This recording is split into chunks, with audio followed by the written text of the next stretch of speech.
नमस्कार, सत श्री अकाल, राम राम सा, खमा गणी, वणक्कम, प्रणाम। आप सभी का ऑल्टरनेट मीडिया में फिर से स्वागत है। हमारे साथ जुड़े हुए बाबा रामदास, स्लो जिंदगी और बाबा की खरी खोटी, दो दो चैनल अकेले चला रहे हैं। इतनी सर्दी में, इतनी कड़क सर्दी में देखिए, पूरा एकदम पैकअप होकर बैठे हुए हैं आप। जी बाबा जी, very warm welcome. Thank you जी। जय श्री राम। बाबा जी, वेस्ट बंगाल की तरफ तो गर्मियां बढ़ती जा रही हैं। वैसे तो कड़क सर्दियां आ रही हैं, पर वहां गर्मियां ज्यादा बढ़ रही हैं। अमित शाह जी 3 दिन के दौरे पे थे इस वक्त। ममता बनर्जी बड़ी भन्नाई हुई है, ऐसा क्यों?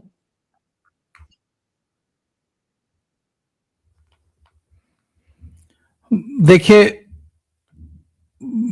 जो समझदार लीडर होता है ना जी, उसको पब्लिक का क्या मूड चल रहा है वो भांप लेता है। हर समझदार लीडर उसको करंट पता लग जाता है। वो जो कि जमीन से जुड़ा हो, जो राजमहल में रहता है और अपनी एक कोठरी से घिरा रहता है, उसको नहीं कुछ पता रहता। अखिलेश जैसे लोगों को पता नहीं चलेगा, क्योंकि वो उनका जमीन से कोई जुड़ाव नहीं। दे आर ऑल नेपोकिड्स है ना। ममता इज नॉट ए नेपोकिड। तो she understand the ground politics. एक तो वो ग्राउंड के मुद्दों को समझती हैं और संघर्ष करके नीचे से ऊपर आई है ना। उनको विरासत में नहीं मिली है ये राजनीति, ये गद्दी। उन्होंने अपनी जगह खुद बनाई है। और आप ये ध्यान दीजिए कि कांग्रेस बंगाल में मर गई थी। ममता ने कांग्रेस को वापस जिंदा किया है बंगाल में, अपनी कांग्रेस को। कांग्रेस से अलग हुई और टीएमसी को नंबर 1 बना दिया। आप कल्पना कीजिए कि हेमंता विश्व शर्मा जैसे या ममता बनर्जी जैसे नेताओं को कांग्रेस ने लूज न किया होता, तो आज ये कांग्रेस में रहे होते ना दोनों लीडर्स। और ममता बनर्जी जैसा जुझारू लीडर, अगर राहुल गांधी की जगह दिल्ली में अगर ममता बनर्जी होती, ये पूरी पूरी की पूरी कमान ममता बनर्जी के पास होती कांग्रेस की, तो आज जो कांग्रेस की दुर्दशा है वो होती नहीं होती। कांग्रेस की सबसे बड़ी प्रॉब्लम है कि उसने जुझारू जमीन से जुड़े जन नेताओं को साइडलाइन कर दिया। Mamata is not one of them. तो ममता अंडरस्टैंड्स। और 15 साल की एंटी इनकम्बेंसी झेल रही है ममता बंगाल में। और ममता को, अच्छा, एसआईआर का क्या लॉस हुआ यह ममता को पता लग चुका है। अच्छा, दूसरी चीज, देखिए, ममता को बहुत अच्छी तरह पता है कि जो लगभग 10% का मार्जिन है बीजेपी और टीएमसी के बीच के वोट शेयर में, वो जो 10% है वो बूथ कैप्चरिंग, गुंडागर्दी, जबरदस्ती, वो जो वोटर लिस्ट में जो गुंडागर्दी होती थी आज तक, पहले टीएमसी उसके बाद सॉरी पहले सीपीएम उसके बाद टीएमसी का ये मॉडस ऑपरेंडी रहा कि विरोधी का पहले तो नाम ही मत वोटर लिस्ट में आने दो, जिनका आ जाए उनको बूथ तक मत पहुंचने दो, उनका वोट ही उनको मत डालने दो और चुनाव जीत जाओ। ये टीएमसी का मोडस ऑपरेंडी है। और आज जो भी गुंडा एलिमेंट, जो गुंडा काडर आज टीएमसी का है, वो पहले सीपीएम का काडर था और वो पूरा का पूरा एन ब्लॉक शिफ्ट हुआ टीएमसी में, सीपीएम से टीएमसी में शिफ्ट हुआ। वो गुंडा काडर जो है ना, वो भी समझता है कि जमीन पे क्या माहौल है। और अब वो समझ गया है कि now is the time to abandon the sinking ship. एक बात बताऊं, अच्छा, एक बार छोटे से चूहे को पता कैसे लग जाता है कि ये जहाज डूब रहा है? कैसे पता चल जाता है? पानी भरने से पहले अच्छा, चींटियों को पता कैसे लगता है? अभी तो बरसात हुई नहीं होती, वो पहले अपने अंडे लेके चल देती हैं। इन क्योंकि ये वो जो जमीन होते से हैं ना जुड़ी हुई इस टाइप के होती है, लोग, जमीन पर होती है। वो जमीन पर जमीन होती के है। अंदर रहने वाले जीव हैं। जो, अच्छा, ये जो गुंडा गर्डर होता है ना, ये भी गलियों में तहखानों में छुप के रहते हैं। आप अंतर समझ रही हैं? ये जो टीएमसी का जो आज जो गुंडा कैडर है वो रहता कहाँ है? वो तंग गलियों में रहते हैं, छोटे छोटे मकानों में। और वो सब बंगाल के लोअर मिडिल क्लास के लड़के हैं, बेरोजगार लड़के, जिनके लिए आज भी 50 रुपया एक बहुत बड़ी रकम है। आज के जमाने में जिनके लिए 50 रुपीज एक बड़ी रकम है, वो लड़के हैं वो। अच्छा, वही टीएमसी का कैडर है। और वो चूंकि जमीन से जुड़े हैं, वो पब्लिक में रहते हैं, उनकी मां घर में क्या बात करती है उनको पता है ना। आप बताइए। तो वो जानते हैं कि नाउ माहौल बदल गया है और इस बार बदलाव हो रहा है, इसलिए they are ready to abandon the sinking ship. Bengal में इस वक्त ये चल रहा है। कुछ लोग कह रहे हैं कि ममता को एसआईआर भी ने पता है। नहीं, कुछ लोग कह रहे हैं कि एसआईआर ने बैकफायर किया है। नहीं, ये सब फालतू के कयासबाजी है। जो लोग ऐसा बोल रहे हैं उनको जमीन की बिल्कुल भी जानकारी नहीं है। एक बात बताइए भाई, 54 लाख तो नाम कट गए ना, ऑलरेडी कट गए।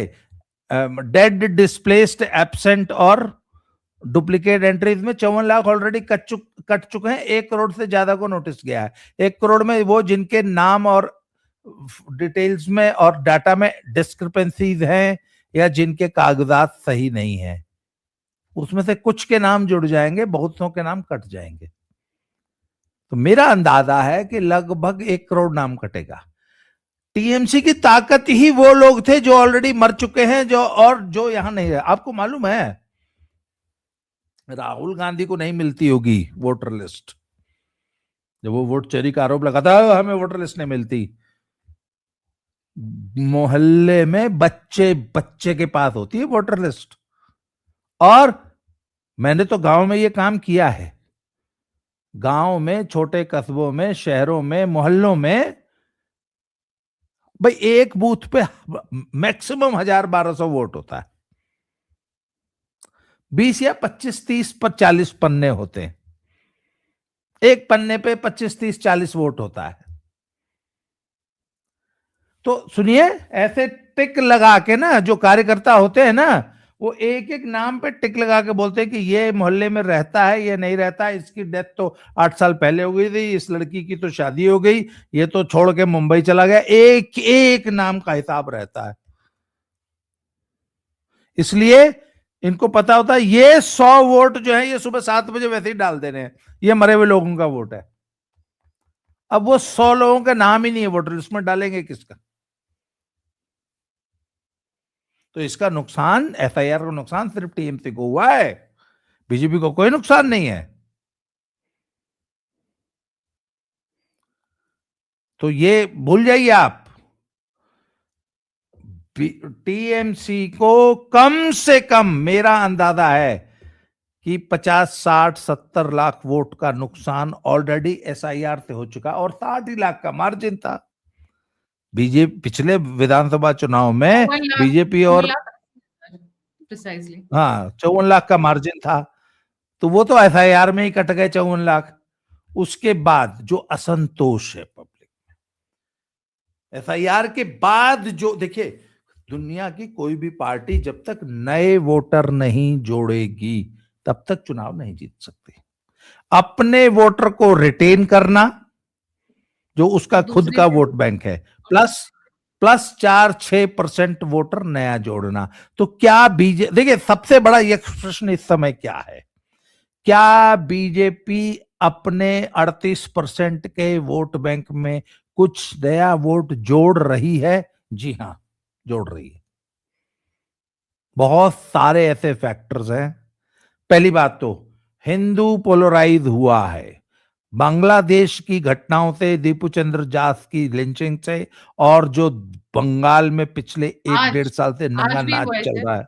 आज भी एक हिंदू को आज भी मारा हुआ गया, है, उसके कोलीग ने रोज हो मारा है, रहा जिसे है।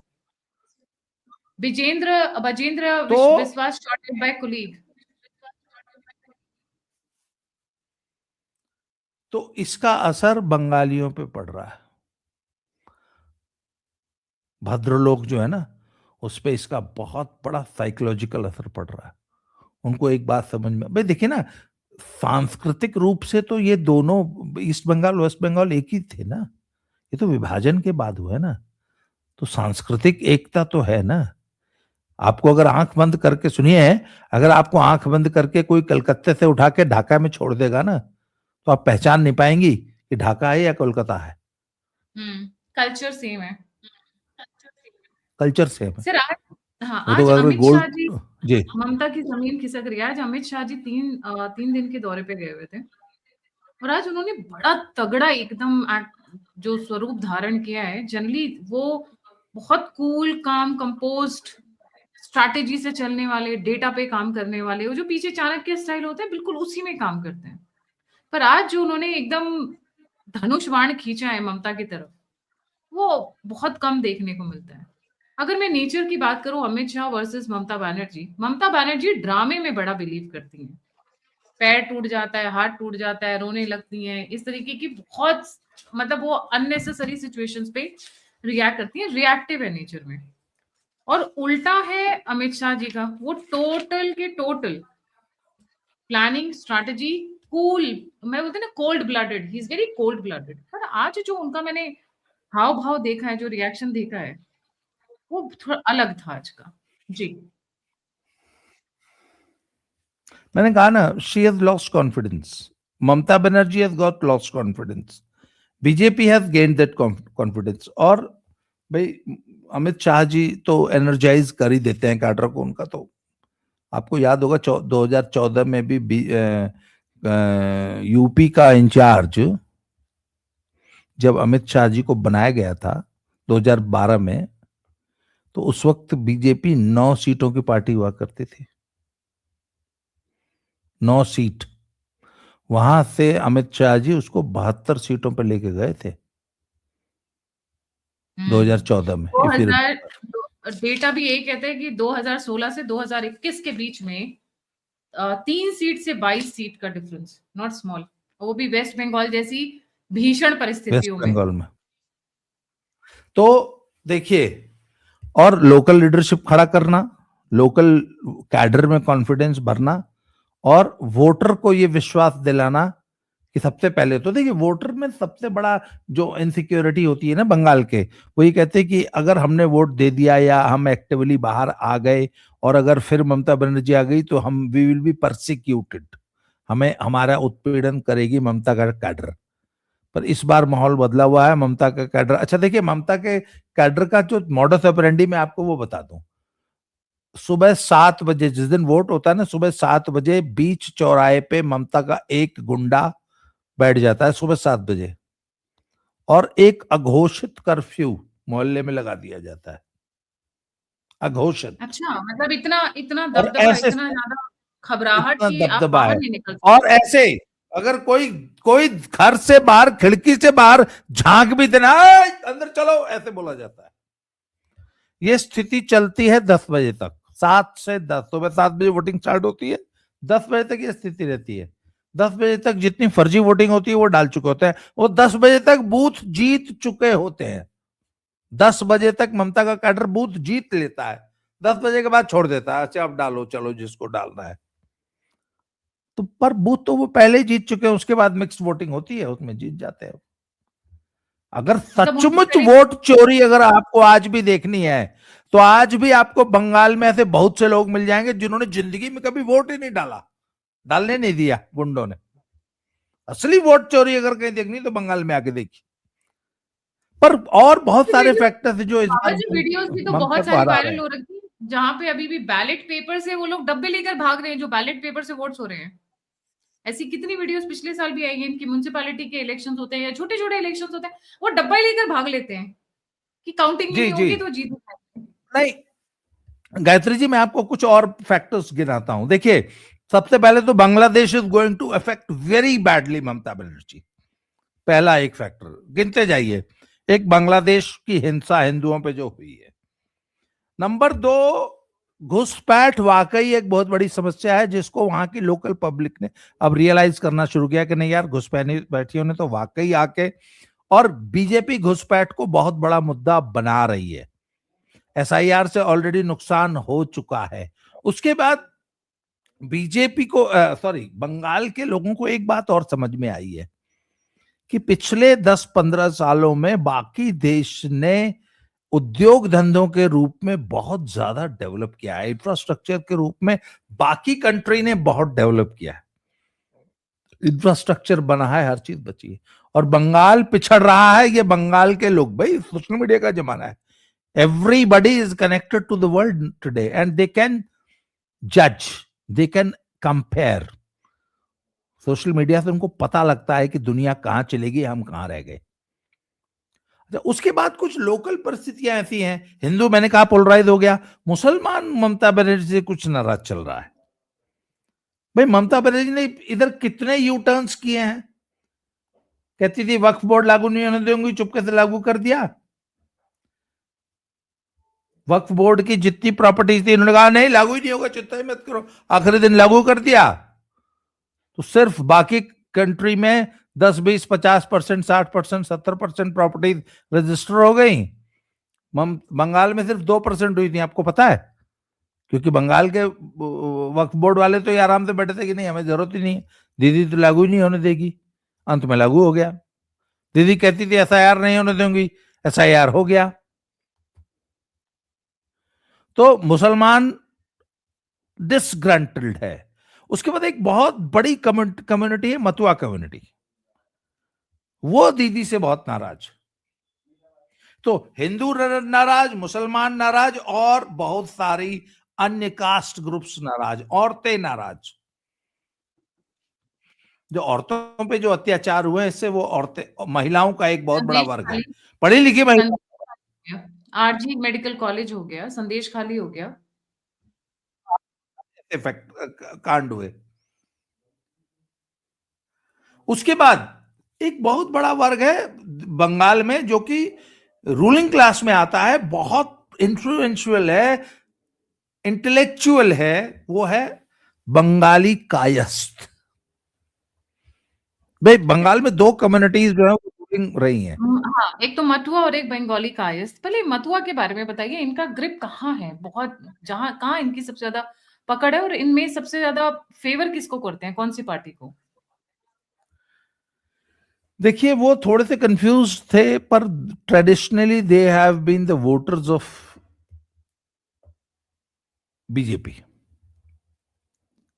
और बीजेपी ने जो उनको सिटीजनशिप देने का जो वादा कर रखा है, तो they are very hopeful, they have got high hopes with BJP, and the Matua community is going to overwhelmingly vote for BJP this time. पिछले बार वो थोड़े से उदासीन हो गए थे, कुछ का वोट टीएमसी में भी चला गया था, कुछ घर बैठ गए थे। इस बार Matua is going to overwhelmingly vote for BJP. एक और बहुत बड़ी कॉन्स्टिट्यूंसी है the Bhojpuri speaking UP and Bihar voter, जो कि बंगाल में परमानेंट रहता है। आपको मालूम है ह्यूज पॉपुलेशन, कम से कम 1 करोड़ से ज्यादा लोग रहते होंगे। ये सब कट्टर बीजेपी समर्थक हैं, बिहार वाले भी और बंगाल वाले भी।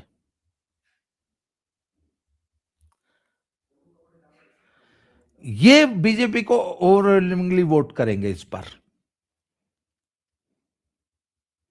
और वहां बंगाल के नेताओं ने स्पेशली इसको किया है कि सारे, इसको हिंदी भाषी बोलते हैं वहां पे, जो हिंदी भाषी कम्युनिटी है वो हिंदी भाषी, इनफैक्ट वो हिंदी भाषी नहीं भोजपुरी भाषी है। हिंदी भाषी का नाम एसआईआर में जुड़े, वो वोटर लिस्ट में आए, and they are going to vote for BJP in big numbers this time. तो देखिए बहुत सारे फैक्टर्स मिलके ना इस बार ममता बनर्जी के लिए मुसीबत खड़ी कर रहे हैं, सो मेनी फैक्टर्स। जी क्वाइट इंटरेस्टिंग है जिस तरीके से चल रहा है। आज एक बड़ी इंटरेस्टिंग बात बोली है अमित शाह जी ने, टोल सिंडिकेट। ये टोल सिंडिकेट क्या है वेस्ट बंगाल में? देखिए ये इनफैक्ट टोल सिंडिकेट आमतौर पे लोग समझ लेते हैं कि जो सड़कों वाला टोल है ना, इसको टोल बोलते हैं, पर नहीं। आपको विश्वास नहीं होगा कि बंगाल में किस कदर लॉलेसनेस और लाचारी है लोगों में। मान लीजिए आप बंगाल में रहती हैं, आप आपको टीवी खरीदना है, या आपको अपने घर का पेंट कराना है, रेनोवेशन कराना है, या आपको अपने घर के ऊपर एक कमरा और बनाना है, या आपको कुछ भी 10, 20, 50 हजार का एक खर्चा करना है, तो आप क्या करेंगी? गायत्री अगर बंगाल के मान लीजिए वर्धमान के किसी कस्बे में या शहर में रहती, क्या करेंगे आप? You'll go to the market, buy, purchase, ठेकेदार से बात करेंगे भैया। पर नहीं, अगर आप बंगाल में सीधे किसी दुकान पे चली जाएंगी तो वो पता क्या बोलेगा? आप टीएमसी ऑफिस से पर्चा लाई हैं? तो आप कहेंगे टीएमसी ऑफिस का क्या मतलब है मेरे टीवी हाँ, ये तो परचेज अगला से? प्रश्न बोला है, नहीं। इसमें टीएमसी से क्या मतलब है? हाँ, इसमें टीएमसी से क्या मतलब है? बोला, नहीं, अगर आपको 10 हजार का टीवी खरीदना है तो आप पहले टीएमसी ऑफिस जाएंगे।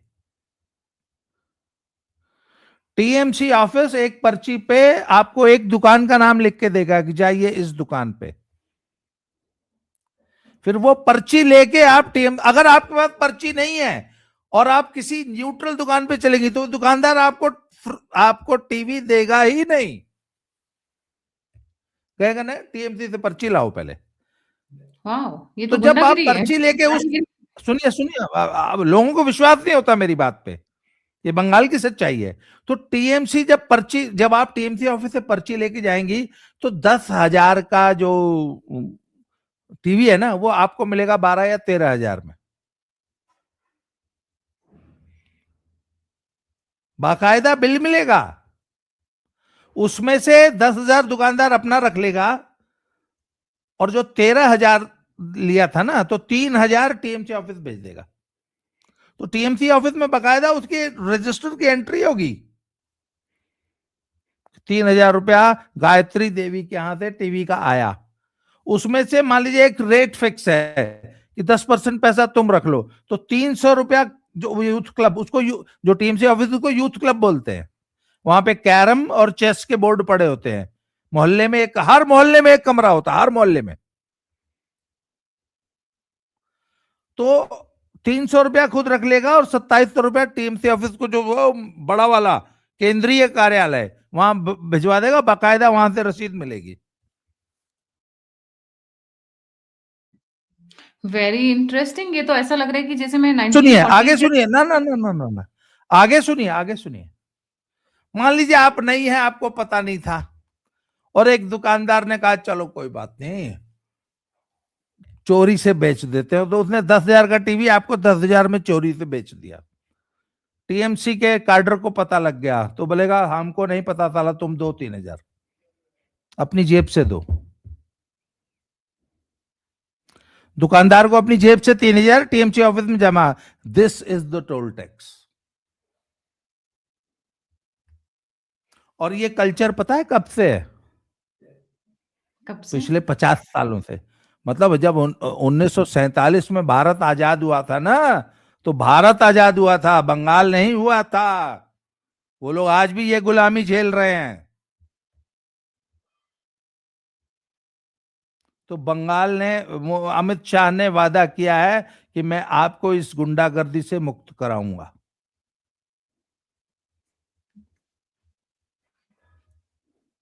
जी।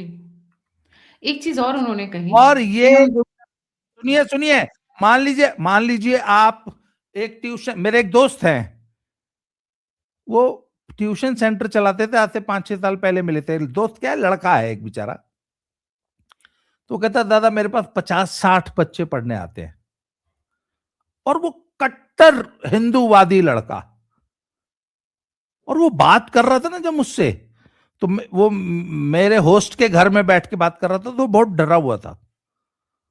तो मैंने पूछा why are you so afraid, और why are you talking to me in hushed up tone, कान में धीरे। बोला यहाँ बहुत खतरा है। मैंने कहा क्या खतरा है? बोले आपको पता नहीं कौन मेरी बात सुन के जो है टीएमसी ऑफिस में पहुंचा देगा कि ये जो हिंदूवादी बात कर रहा था, ये तो अंदर से कट्टर बीजेपी समर्थक है। मैंने बोला अच्छा पहुंचा देगा तो क्या होगा? बोला दादा मैंने छोटा सा ट्यूशन सेंटर चलाता हूं जिसमें सिर्फ मोहल्ले के बच्चों से 50 रुपए फीस लेता हूं। तो 50 रुपया जो आदमी फीस लेता है, वो क्या कमाता होगा 50 बच्चों से? सिर्फ 50 रुपए में तो चॉकलेट भी नहीं आती है आजकल। नहीं आती ना, बंगाल में अब भी यही रेट है ट्यूशन का, अब शायद 100 रुपया हो गया होगा। तो कहते हैं जी मेरा ट्यूशन सेंटर बंद करा देंगे, और मुझे उन 50 बच्चों का भी 5 रुपया प्रति बच्चा टीएमसी ऑफिस में जमा कराना पड़ता है। और अगर इनको पता लग गया कि मैं बीजेपी समर्थक हूं तो मेरा ट्यूशन सेंटर कल बंद हो जाएगा, एक भी व्यक्ति नहीं आएगा। ये हाल है मतलब बंगाल के। लॉ एंड ऑर्डर की धज्जियां उड़ा रखी हैं इन शॉर्ट। नहीं, ये लॉ एंड ऑर्डर का इश्यू ही नहीं है। लॉ एंड ऑर्डर का इश्यू तो है ना कि मेरा आपका झगड़ा हो जाए और आप थाने में चली जाएं, तब तो लॉ एंड ऑर्डर का इश्यू रेज होगा ना। पार्टी बनी गुंडा, गुंडा अच्छा, पार्टी, अगर माफिया। मेरा आपका, सुनिए सुनिए सुनिए, आपको पता है, मान लीजिए मेरा आपका झगड़ा हो जाए तो आप डायरेक्ट थाने में नहीं जा सकती। अगर आप थाने में चली जाएंगी तो वो पता है क्या बोलेगा, अरे आप डायरेक्ट इधर क्यों आया, पहले टीएमसी ऑफिस जाइए। तो टीएमसी ऑफिस मिलके मेरा आपका झगड़ा सुलटा देगा, थोड़े पैसे दोनों से रख लेगा, केस सेटल हो गया, कोई law and order issue raise नहीं हुआ। मान लीजिए कोई इतना हीनियस क्राइम हो गया या कोई अगर हो ही गया, तब TMC office will allow the police station to register a case.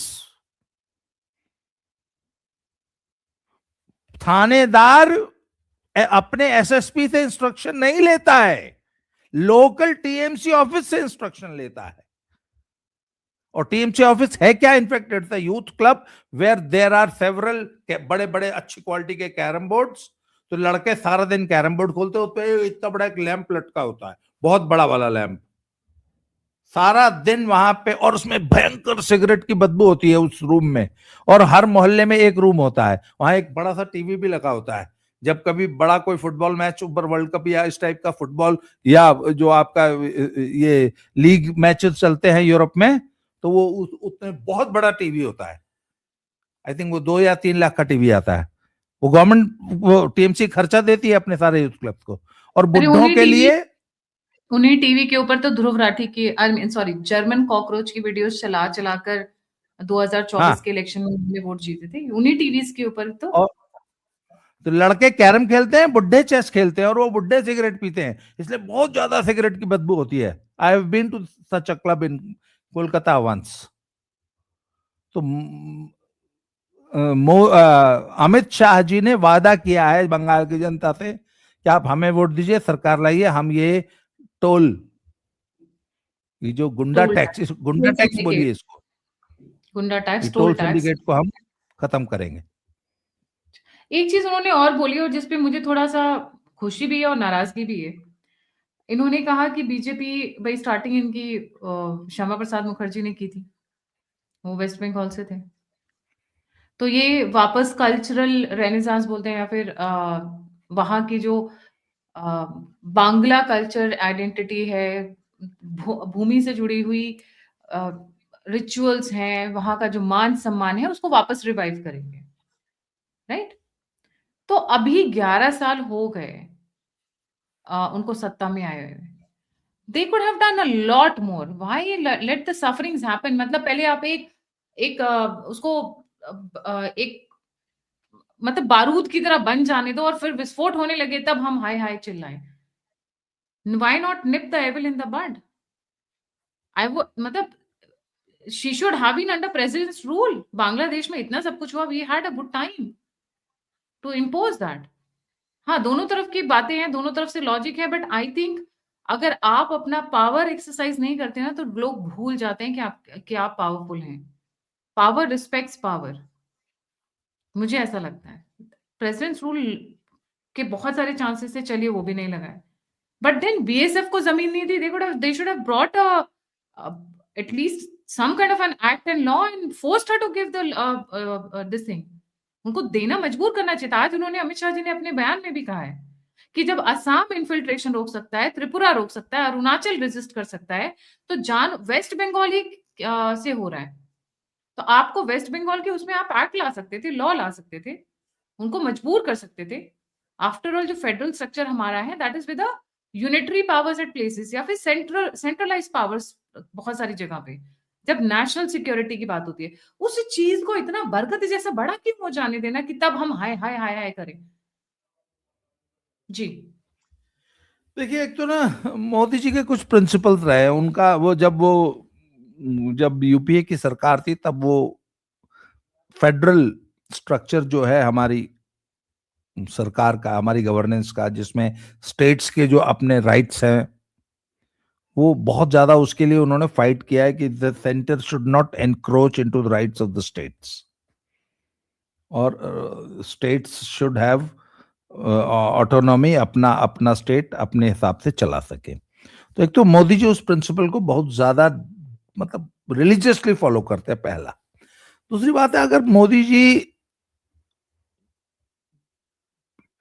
राष्ट्रपति शासन लगा भी दे ना, तो बीजेपी को ये कॉन्फिडेंस नहीं था कि मान लो राष्ट्रपति शासन हम लगा देंगे और राष्ट्रपति शासन में भी चुनाव कराएंगे तो उसका कहीं सिंपैथी वोट ममता न ले जाए, और वापस अगर ममता चुनाव जीत गई तो बड़ी छिछले दर। क्यों? उसका कारण था, क्योंकि आज तक बीजेपी के पास वहां कैडर नाम की चीज ही नहीं थी, संगठन नाम की चीज ही थी, वोट नहीं था भाई। After all BJP was the political party of 2 seats. पिछले 15 सालों में बीजेपी ने अपना वहां काडर बिल्ड किया। अच्छा ठीक, यही स्थिति पंजाब की है। पंजाब में अभी तक पिछले 10 सालों से, जब से ये अलग हुई है,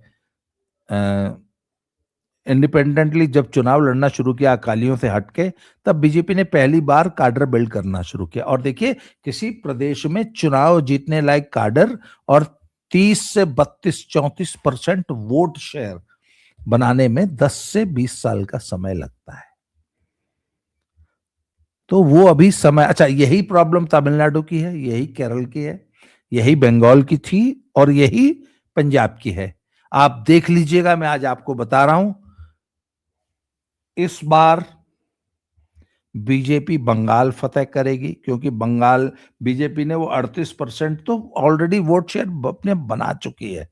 इसको जैसे ही 42-44% पे गया, ममता 4 से 6% नीचे आएगी, ये 4 से 6% ऊपर जाएंगे, and they will sweep the election. और इस बार 2026 के इलेक्शन में ये परिस्थितियां बनती दिख रही हैं। और अगला नंबर सुन लीजिए मुझसे, अभी 5 साल लगेंगे, अगला नंबर पंजाब और तमिलनाडु का आएगा।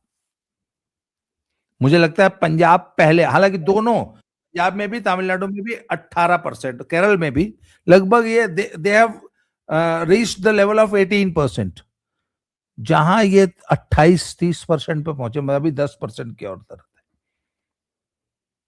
तो इसलिए they are working on the grass root level, विभिन्न वर्गों में काम कर रहे हैं। जैसे पंजाब में दलितों में बहुत काम हो रहा है, काडर बनाया जा रहा है, संगठन बना, आरएसएस जो है ग्रास रूट लेवल पे काम कर रही है।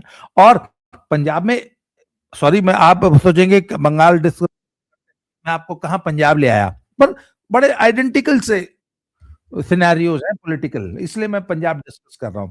तो पंजाब में जब तक, देखिए बीजेपी का एक मानना है कि सिख कम्युनिटी को एलिनेट करके, उनको इग्नोर करके आप राजनीति नहीं कर सकते चुनाव में। इसलिए सिखों को मिला के, सिखों के वोट से हमें सरकार बनानी है। उसी तरह दलित, उनके लिए एक बहुत आसान तरीका, भाई 40-45% हिंदू है, आज थोड़ा सा रेडिकल, थोड़ा सा गर्म होके बयानबाजी शुरू करें, सारे हिंदू यूनाइटेड हो जाएंगे। पर सीटें 25-30-40 ही आएंगी, क्योंकि हिंदू कंसंट्रेशन सिर्फ शहरी सीटों में है, गांव से वोट नहीं मिलेगा। इसलिए बीजेपी की पॉलिसी क्या है कि नहीं, सिखों को भी मिलाओ, सिखों का भी वोट लो, दलितों का भी वोट लो, हिंदुओं का भी वोट लो। तो देखिए, यही पॉलिसी तमिलनाडु की है, यही पॉलिसी केरल की है, और यही 4 गढ़ तो बाकी है, बाकी तो पूरा किला फतेह हो चुका है। तो इस बार बंगाल फतेह होना निश्चित है, मैं आज आपको लिख के दे रहा हूं। बहुत जल्दी मैं बंगाल की यात्रा पे जाऊंगा, आपने इस बार तो मैं पार्टी करूंगी, I throw a party for all my viewers. मैंने 2 चीजों के ऊपर पार्टी बोली हुई है, एक तो पीओके और एक वेस्ट बंगाल, ये दोनों पे मैं पार्टी थ्रो करूंगी। जगह बता दूं कि आप आ जाइएगा। इंटरेस्टिंग चीज ये कि आपने कहा कि इनका केडर इस बार काफी रिन्यूड हुआ है, काफी चेंज हुआ है। क्या चेंजेस आए हैं बीजेपी की स्ट्रक्चरल उसमें? कहाँ की बात करें, which state? West Bengal sir, हम वेस्ट बंगाल पे ही हैं अभी। जी। देखिए वेस्ट बंगाल में कार्डर क्या है, सबसे पहले तो अभी कार्डर इज वेटिंग। वो तेल देखो, तेल की धार देखो, जरा माहौल देखो। They are sitting on the verge, border पे आके बैठे हुए हैं। वो कई बार क्या है कि जो डेली पैसेंजर्स होते हैं ना शहरों में, वो 6 नंबर पे भी एक ट्रेन लगी हुई है, 7 नंबर पे भी ट्रेन लगी हुई है, दोनों मान लीजिए वेस्ट की दिशा में जा रही हैं। तो डेली पैसेंजर्स को मालूम होता है कौन सी ट्रेन कहाँ रुकेगी, तो वो इंतजार करते हैं कि पहले कौन सी चलेगी, कूद कूद के उसी में चढ़ जाते हैं। उनको 2 3 4 स्टेशन जाना होता है सिर्फ, तो वो अगर 5 मिनट पहले भी पहुंच जाए तो वो 5 मिनट डेली पैसेंजर के लिए मैटर करता है। तो डेली पैसेंजर जो पहले चलती है उसमें कूद के चढ़ जाते हैं। तो यही हाल सर टीएमसी, गायत्री टीएमसी के काडर का है। वो इंतजार में बैठा है कि अगर बीजेपी का माहौल बनता दिखेगा तो चुनाव से एन पहले, 1 महीना पहले, वो एन ब्लॉक एन मास शिफ्ट कर जाएगा। अच्छा, ये वो कैडर है। सुनिए, मैंने कहा ना, वहां पे जो टीएमसी का कार्यकर्ता है उसका स्वरूप समझ लीजिए। हर मोहल्ले में एक मोहल्ले में मान लीजिए एक गली है, मान लीजिए एक गली है, उस गली में 25 30 मकान इधर बने हुए हैं, 25 30 मकान इधर बने हुए हैं। हर मकान में 5 आदमी रहते हैं, तो 60 मकानों में 300 की पॉपुलेशन है, 250 वोटर है। उस 250 वोटर में किसी एक कमरे में यूथ क्लब चलता है, वहां पे 10 पूरे मोहल्ले के लड़के वहां सारा दिन कैरम खेलते हैं। तो मौके पे वहां पे वोटर लिस्ट आ जाती है। They know each and every voter of every house, कौन है, कहां रहता है, इसकी पॉलिटिकल आइडियोलॉजी क्या है, बीजेपी का समर्थक है, हिंदूवादी है, सेक्युलर है, क्या है। अच्छा, मोहन बागान को सपोर्ट करता है कि मोहम्मडन स्पोर्टिंग को सपोर्ट, यहां तक आपको मालूम है बंगाल में तो यहां तक विभाजन है। क्लब कल्चर फुटबॉल का जो होता है, किस क्लब का सपोर्टर है और वोट किसको करेगा। तो ऐसा काडर रातों रात, जो कल तक टीएमसी का वर्कर था, बीजेपी का वर्कर बन जाए, देख लीजिए। और हालांकि अच्छा, उसके बाद leader, local leader, BJP leaders पे काम कर रही है। जैसे आज की भी प्रेस कॉन्फ्रेंस में शुभेंदु अधिकारी ही वो सिटिंग विद अपना अमित शाह जी। तो वो अच्छा, लोकल लीडरशिप, जैसे एक बहुत प्रभावशाली लीडर थे मुकुल रॉय, वो आए थे बीजेपी में, वापस चले गए। पिछली बार चुनाव हारने के बाद बहुत से लीडर्स ऐसे थे जो बीजेपी में आ गए थे, वापस चले गए। वो एक सिंगर थे, क्या नाम था उनका, वो जो आसनसोल से थे, नाम भूल गया, वो जो फिल्मी गाना गाते थे, नाम भूल गया मैं। वो बीजेपी में सेंटर मिनिस्टर भी थे, मेरे को भी नीचे याद इस नहीं है। पार्टी, उनका नाम भूल गया मैं, बाबुल सुप्रियो। बाबुल सुप्रियो तो फोक बीजेपी में आ सिंगर। गए थे, वापस टीएमसी में चले गए। मुकुल रॉय हम्म। बीजेपी में आ गए थे, वापस टीएमसी में चले गए। तो ऐसे बहुत सारे लोग हैं, though do want to change sides. The party. Cadre है तो ठीक है, बहुत सही, बीजेपी बहुत सही, बड़ा नाप तोल के। और आज की प्रेस कॉन्फ्रेंस से आप एक चीज देखिए ना, the confidence, the aggression,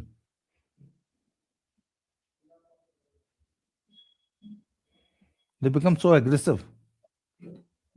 yes, agree.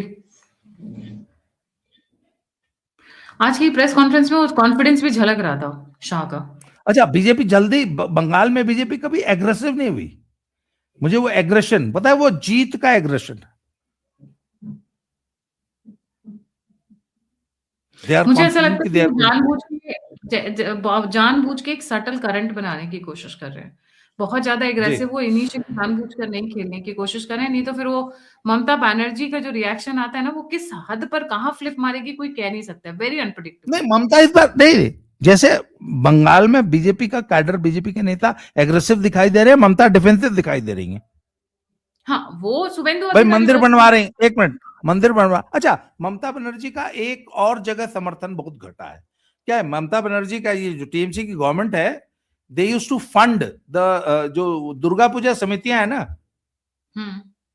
उनको फंड करते थे। वो एक बहुत बड़ा सोर्स था इनके लिए पॉलिटिकल समर्थन जुटाने का।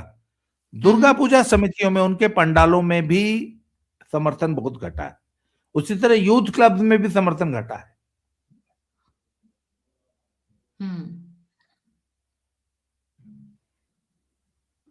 मतलब जमीन खिसक रही है उनके पैरों के नीचे से, जमीन उनको रेत की तरह खिसक रही है, और उनको समझ में आ रही है बात। Specially women. देखिए एक बात बताऊं, बिहार की जीत में भी विमेन का बहुत बड़ा रोल था। बंगाल में भी women are going to play a very crucial part this time. Hindu women. संदेश खाली अभी अगर नहीं निकला हो तो किसी दिन रिवाइज करवा देती हूँ संदेश खाली का।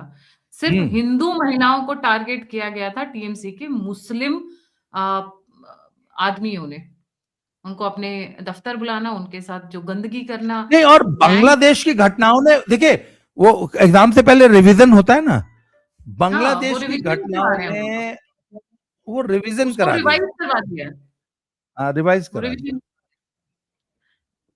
जिनको, अच्छा सर एक चीज और है, लास्ट पॉइंट जिसमें मैं बात करना चाहूंगी, ये जो मुस्लिम मुस्लिम करके चल रहा था, जो वेस्ट बंगाल के मुस्लिम से, वो खुद इनसे परेशान हो चुके हैं। जो ये बांग्लादेश से जिनको उन्होंने पनाह दी, पाल पोस के बड़ा किया, अपने बगल में लाकर बिठाया, उनसे खुद ही दुखी हो चुके हैं। क्योंकि अगर आप देखो तो एक टाइम पे they were flourishing and they were really doing good after independence, मतलब जब हमारा वेस्ट बंगाल बना। But over a period of time जैसे जैसे आते गए, वेस्ट बंगाल खड्डे में जाता गया, जैसे दलदल में धंसता जा रहा है, धंसता जा रहा है। कहाँ एक समय पे स्वतंत्रता सेनानी हमारे सारे वेस्ट बंगाल से आते थे, मेजोरिटी। श्यामा प्रसाद मुखर्जी हो गए, बैनर्जी हो गए, इतने बड़े बड़े नाम, सुभाष चंद्र बोस हो गए, सब वहीं से आए। और आज ऐसी हालत है कि 50 पैसे भी चलते हैं सर वहां पे, जो आपको पूरे भारत में कहीं नजर नहीं आएगा। महिलाओं की ऐसी दुर्गति है, मतलब मैं ऐसी ऐसी स्टोरीज सुनती हूँ, क्योंकि वहां पे कई सारे ऐसे इंस्टीट्यूट्स हैं जहाँ पे कनेक्शंस हैं। वो स्टोरीज सुनने के बाद में लगता है कि ये हाल हुआ है बंगाल की महिलाओं का। एंड एक चीज और, ये सारे के सारे टॉप में जितने भी रहे, जो कास्टिसिज्म की बात करते हैं कम्युनिस्ट बन के, सबसे बड़े एक्सप्लॉइटर्स ये कम्युनिस्ट रहे हैं वहां पे, टॉप मोस्ट। और महिलाओं का शोषण जो उन्होंने किया है ना, वो मेरी ख्याल से कांग्रेस भी उस लेवल तक नहीं रहेगी, कांग्रेस या बाकी भी और कोई पार्टी नहीं रहेगी जो इन्होंने शोषण किया। देखिए गायत्री, ये असल में जो आपने अभी जो जाते जाते जो ये जो टॉपिक छेड़ दिया ना, कि आज भी वहां 50 पैसा चलता है, ये तो बड़ा मतलब मेरा तो बड़ा फेवरेट विषय रहा है। मैं तो इस पे 1 घंटा बोल सकता हूँ, और इसके लिए आप अलग से कभी प्रोग्राम कीजिएगा तो मैं आपको बंगाल की गरीबी या बंगाल के सस्ता, मैं इसको गरीबी नहीं बोलता, मैं इसको कहता हूँ बंगाल बहुत सस्ता है। आज तक बंगाल इतना सस्ता क्यों बना हुआ है, वो बड़ा शोध का विषय है।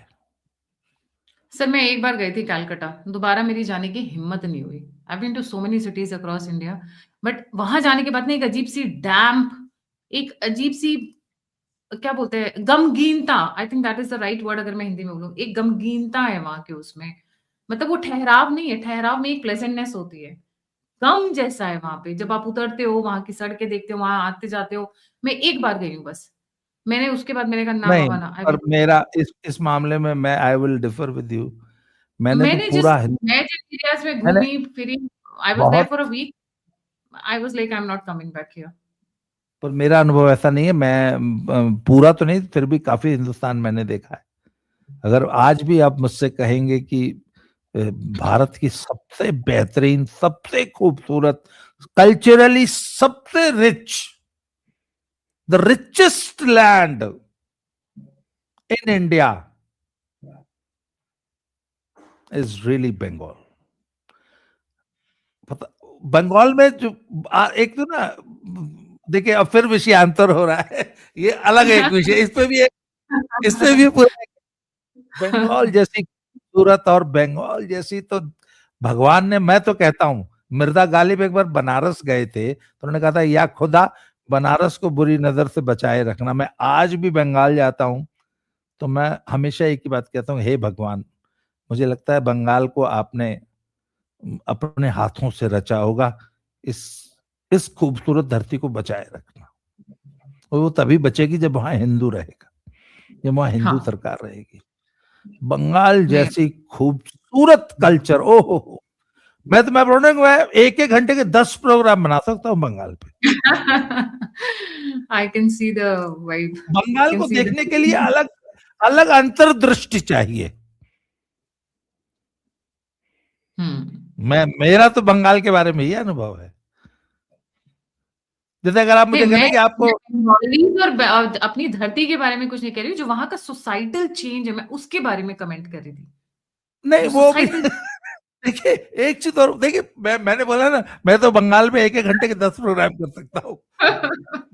वो जी बंगालियों की देखिए, वो कुछ चीजें लोगों को बंगालियों की बहुत बुरी लगती है, पर वो, मैं आपको एक बात कहूं, कुछ मामलों में जो बंगाल का कल्चर है वही पूरी दुनिया को फॉलो करना चाहिए। अगर आपको इस धरती को बचाना है, अगर बचाना है, तो आपको बंगाली कल्चर पूरे वर्ल्ड में लागू करना पड़ेगा। मैं एक छोटा सा विषयांतर हो रहा है पर बड़ी मजेदार चीज बताता हूं।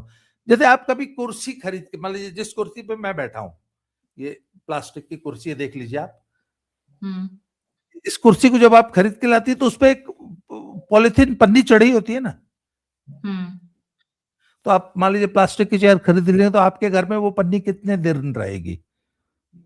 नहीं, उतारना पड़ता है एंड ऑफ द डे, उसको तो उतारना ही कब होता है क्योंकि नहीं है वो। कब जब उतार, हम मान लीजिए आज, जब आज जब उसको खरीदी आपने, इस्तेमाल आज खरीदी आपके घर में आ गई, सुबह 10 बजे डिलीवर हो गई, इस्तेमाल तो पन्नी कब तब उतारेंगे? करते हैं जब आप इस्तेमाल करने जाते हैं। मान लीजिए तुरंत ही आज ही इस्तेमाल करना, आज ही आपके घर में पार्टी है, आपने इमीडिएटली उतार 10 देंगे चेयर मंगा ली, इमीडिएटली प्लास्टिक उतार देंगे। इमीडिएटली उतार देंगे ना। हम्म बंगाली अगर आज कुर्सी खरीदेगा आज, हम्म और आप 20 साल, मैंने लिटरली 20 साल पुरानी, आई एम नॉट एग्जैजरेटिंग, 20 साल पुरानी कुर्सी पे पन्नी इंटैक्ट जैसे आज ही खरीद के आई हो, लगी देखिए। अगर कोई बंगाली मेरा ये वीडियो देख रहा होगा तो हाँ बोल देगा। मैं बंगाली, अगर कोई भी दर्शक ये वीडियो देख रहा है गायत्री का, उस पर अपने कमेंट बॉक्स में प्लीज जरूर लिखिए, 20 साल बाद भी वो पन्नी, हर चीज को इतना संभाल के रखते हैं। अगर आप 100 रुपए में गुजारा करेंगी, बंगाली 10 रुपए में आपसे बेहतर गुजारा करेगा। Happiness quotient, my God, the happiest people on earth, happiest people. असली चीज तो सुख तो वही है ना। देखिए बंगाल मैंने कहा ना, मैं तो बंगाल जी जी। थैंक यू सो मच बाबा जी फॉर ज्वाइनिंग। जाने से पहले ममता की धरती जो है वो रेत की तरह खिसक रही है, वो धंसती जा रही है और अब तो हाँ, बिगुल बच चुका है, बिगुल बच चुका हम है। एक ही बात, आरएसएस है जी। बंगाल में एक राष्ट्रवादी हिंदूवादी सरकार चाहिए। बिल्कुल सबका साथ वही सबका नहीं। विकास होगा, तो राष्ट्रवादी हिंदूवादी। जी। Don't forget to like subscribe and share the alt neat media. अगर आप मुझे कंट्रीब्यूट करना चाहते हैं, मदद करना चाहते हैं तो नंबर और यूपीआई स्क्रीन के ऊपर है। आप मुझे फीडबैक देना चाहते हैं, मुझसे जुड़ना चाहते हैं तो सभी लिंक्स डिस्क्रिप्शन बॉक्स में है। बाबा जी का चैनल है स्लो जिंदगी एंड बाबा की खरी खोटी। Please don't forget to like subscribe and share the channels. इसी के साथ जय हिंद, जय श्री राम, हर हर महादेव। जय हो, वंदे मातरम।